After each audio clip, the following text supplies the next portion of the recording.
আসন্ন পবিত্র ঈদুল আজহা উপলক্ষে চট্টগ্রামের হাটহাজারীতে জমে উঠেছে কুরবানির পশুর বেচাকেনা।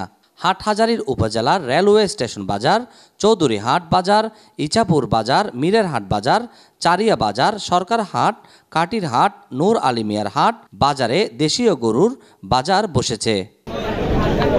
দেশের বিভিন্ন অঞ্চল থেকে গরুগুলো আনা হয় এসব বাজারে। নিরাপত্তা চাদর ঢাকা পুর উপজেলা বাজারগুলো। রেলওয়ে স্টেশন বাজারে ঘুরে দেখা যায় ক্রেতা সাধারণের পছন্দের তালিকায় ছোট ও মাঝারি গরুর চাহিদা বেশি।